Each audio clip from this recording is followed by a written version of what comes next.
안녕하세요. 임목사의 스토리텔링 시간입니다. 임목사의 스토리텔링은 여러분들 신앙생활에 도움이 되는 이야기들을 함께 나누는 채널입니다. 저는 오늘 여러분에게 이러한 제목을 좀 던지고 싶네요. 부전자전, 부전여전. 네, 여러분 무슨 뜻인지 잘 아시겠죠? 네, 아들이 아버지 같다는 것이고, 그 다음에 제가 이거 부전여전은 딸이 아버지 같다라는 얘기인데, 자, 이거 누구를 두고 하는 얘기일까요? 오늘은 여호수아서 15장에 나오는 아주 재미있는 부녀 관계를 좀 이야기하고 싶습니다. 여호수아 15장은 유다 지파가 땅을 갖다가 분배받고 그 경계들을 이렇게 정하는 내용이 좀 있어요. 지명이 좀 많이 나오는 머리가 좀 아픈 내용이지만, 여기 되게 재밌는 것이 이제 갈렙의 그 딸, 악사라고 그러죠. 악사. 갈렙과 악사. 그 가문에 대한 이야기가 나옵니다. 근데 부전자전이란 말, 아버지나 아들이 똑같다는 의미겠죠? 그러면 부전여전은 뭘까요? 네, 말 그대로 아버지와 딸이 같다라는 겁니다. 이 여전을 이제 니은을 써야 되나? 제가 그냥 일부러 여를 썼는데, 어쨌든 간에 그렇습니다.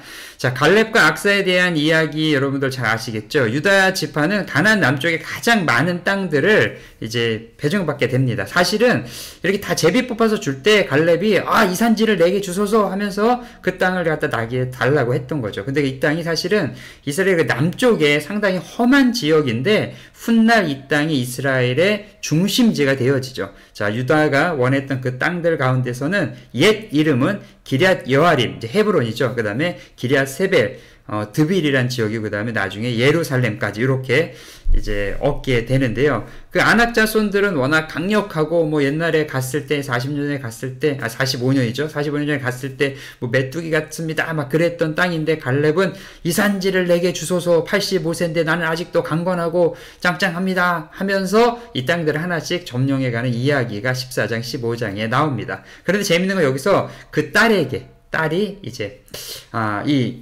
이 땅을 갖다가 누가 점령할 것이냐, 내 딸을 주겠다 그랬더니 이제 사사기에 나오는 운니엘이 내가 하겠습니다. 그래서 그 딸을 이제 주죠. 다시 말해서 이제 사위가 되어지고, 그 딸 악사는 새로운 땅을 또 이렇게 정복하고 하는 것에 운니엘가 앞장서게 됩니다. 근데 여기서 재밌는 게 뭐냐면, 이런 얘기를 한다는 거예요.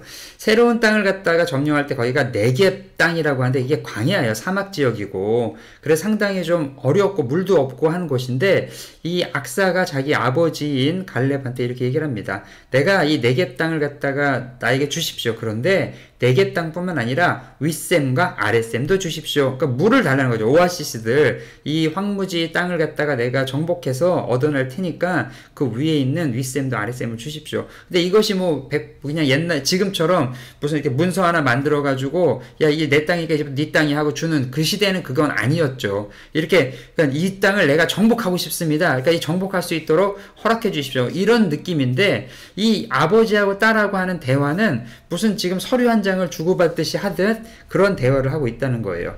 자, 저는 이걸 보면서 대단하다. 역시 그 아버지의 그 딸이구나.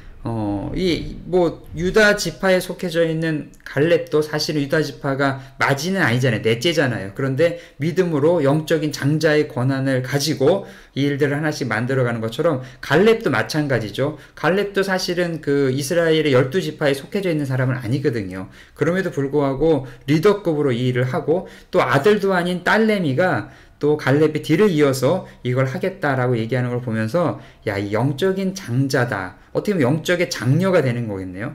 이런 일들을 하는 건 참 대단하다라는 생각을 했어요. 제가 이 얘기를 왜 하냐면, 가끔 우리는 보면은 편안한 것을 얻으려고 너무 노력하는 거죠. 그냥 다 되어 있고, 그냥 숟가락 하나만 놓으면 그냥 다 내 것이 되는 것들, 그런 것들에만 너무 마음을 빼앗기고, 요즘은 왠지 믿음의 야성, 이런 것들 있잖아요.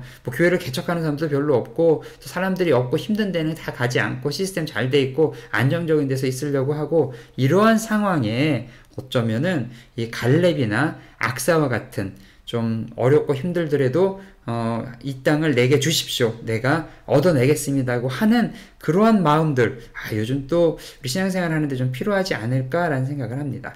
크리스찬이라는 것은, 특별히 우리처럼 개신교는 프로테스탄트라고 얘기를 하죠. 옛날에 있었던 그 캐톨릭에서 이제 새롭게 나오면서 아니면 원래 본래의 교회의 모습을 되찾으면서 뭐 어떤 설명을 하던 간에 멈춰져 있는 사람이다 보다는 프로테스탄트는 뭐 하는 사람이에요? 개혁하는 사람이죠. 새롭게 개척하는 사람이고 앞에 있는 것들을 하나씩 하나씩 그 전쟁은 하나님께 속한 것입니다. 하나님과 함께 이 일들을 이루고 싶습니다. 해서 가는 사람이라면 우리 마음 가운데 적극적인 믿음이 조금 더 있으면 어떨까라는 생각을 합니다. 자, 하나님의 뜻이 있다면 적극적인 믿음으로 취할 수 있어야 하는 것이 우리의 신앙의 모습이 아닐까 이런 생각을 하면서요. 오늘도 어렵고 힘든 그런 곳에서 그냥 죄송해요. 쉽고 그냥 이지고잉 하는 그러한 나의 라이프에서 좀 벗어나 아니면 좀 더 도전적으로 어렵고 힘들지만 이것이 하나님이 우리 가운데 주셨다라고 생각하는 것이 있다면 우리가 믿음으로 취하고 얻어낼 수 있는 용기가 있었으면 합니다. 그러한 믿음의 가정, 믿음의 가문, 이런 갈렙과 악사와 같은 믿음의 가문이 이 시대에도 여러분의 삶에도 있었으면 좋겠어요. 자, 여기서 하나 제가 여러분의 질문을 좀 던지고 내용을 마치도록 하죠. 자, 여러분, 하나님께서 여러분에게 주신 여러분의 기업은 무엇입니까?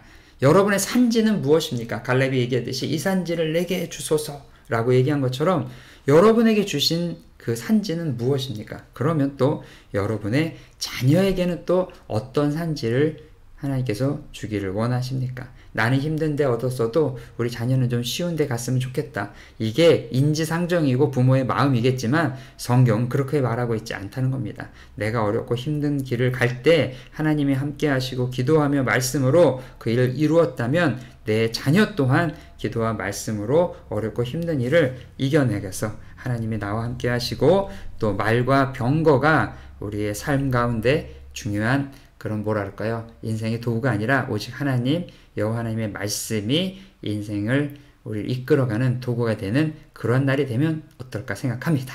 자, 오늘 이 목사의 스토리텔링 여기까지요. 여러분들 혹시 도움이 되셨다면 구독과 좋아요 또 알람도 부탁드리고요. 옆에 뭐 믿는 크리스찬 있다면 좀 한번 주시는 것도 나쁘지 않겠죠? 다음에 또 뵙겠습니다.